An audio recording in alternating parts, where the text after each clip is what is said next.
Oh God, why did I do that? Why did I do that? Dear the CW, Batwoman, eh? Ruby Rose, eh? Rose, get it? Rose, okay. This letter, I wasn't, but anyways, yes, I just had a few questions about Ruby Rose as Batwoman. Actually, I just have a more important question.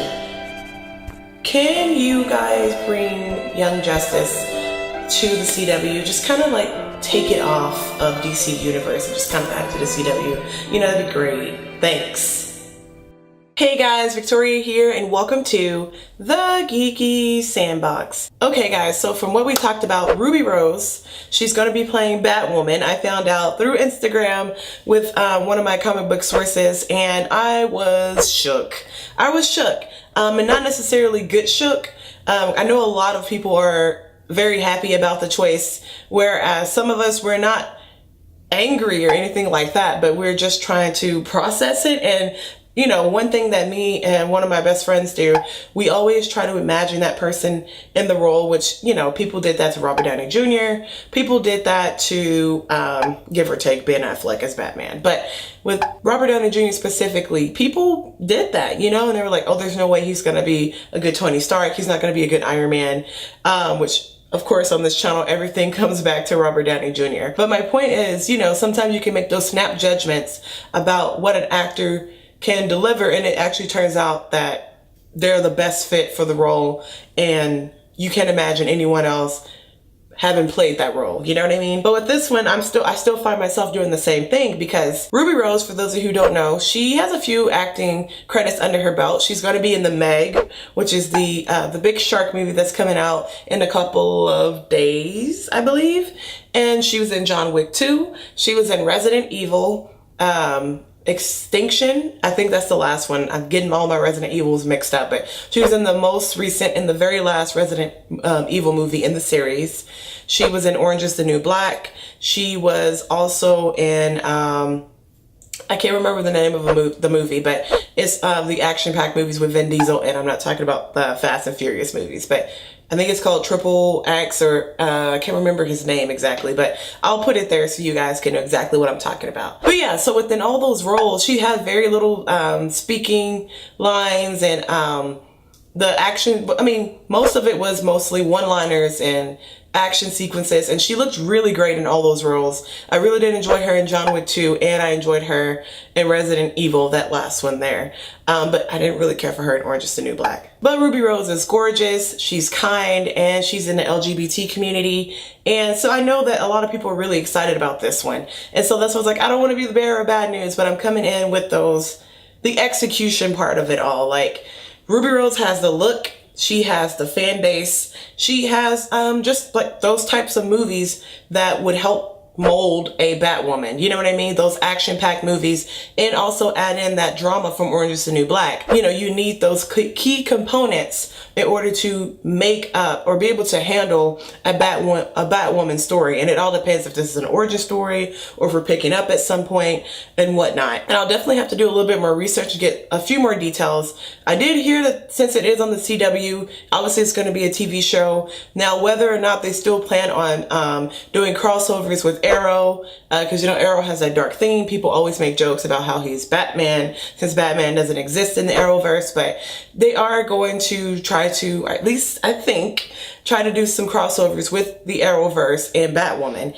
And I'm curious to see how that's going to go, because once they introduce her, is that going to open the door up to Batman, other villains, and things like that? But that's me jumping ahead of myself. I'm not quite sure how many episodes she's going to get. I did hear that it hasn't fully been greenlit yet, so that's something that we're gonna have to wait and see. I don't know, like all the roles that I mentioned, those were supporting roles, or were supporting character roles. They weren't lead roles exactly. So I don't know personally if I would enjoy seeing Ruby Rose lead a TV show for 8 to 9 odd episodes. I'm not quite sure, because she did kind of become one of the frontline characters for her season of Orange is the New Black. Obviously a lot of people remembered her for it. They remembered her relationship with Piper. So who knows? You probably could argue that she would be just fine leading Batwoman a series, but I'm not quite sure personally. Yeah, like I said, she has that look that would be really, really good for Batwoman.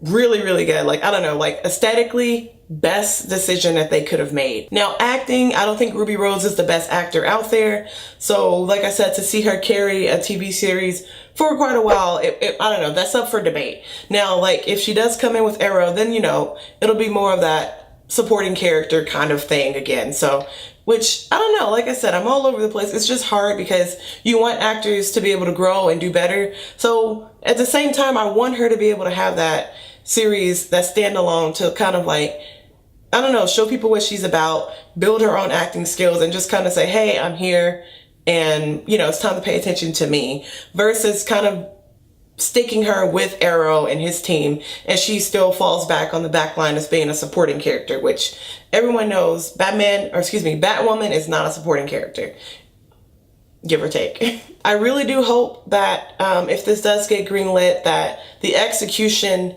they really, really work hard towards executing this, because first of all, we could all live for a Batwoman series, be really, really nice. And the CW needs something else because Arrow's on its way out. Arrow's been here for about 7 seasons, and the Flash is at that halfway point. So eventually the Flash will be gone. But right at this point in time, Arrow is almost done. So we need something which kind of fits that similar tone to eventually replace it. So it really, really falls on Ruby Rose as an actor, the writers, the directors, really to just get in there and tidy everything up, make it nice, neat, clean, where there's no doubts and no real criticism that anyone can make. You know what I mean? I don't know, I'm a firm believer in, you can have all the moving and nice moving pieces. Like you can have Ruby Rose, you can have this director, you can have this writer, but it all comes down to putting all those guys together, all those pieces, and making something special. Overall, I'm not really crazy about the casting choice. I'm not really excited about it. And who knows, like I always say, you never know how your opinion is going to change, the way you feel about the actor, and how the film is developed, or excuse me, the TV show in this case is developed. So, you know, our minds could change just like Robert Downey Jr. and Iron Man. But for right now, I'm really on the fence about her being Batwoman. But anywho guys, that's all I have for this video right now. If you liked it, please go ahead and give it a like rating down below. And if you're new to my channel, go ahead and hit that subscribe button so you can get more videos like this one. And as always guys, I'll see you in the next video. Bye.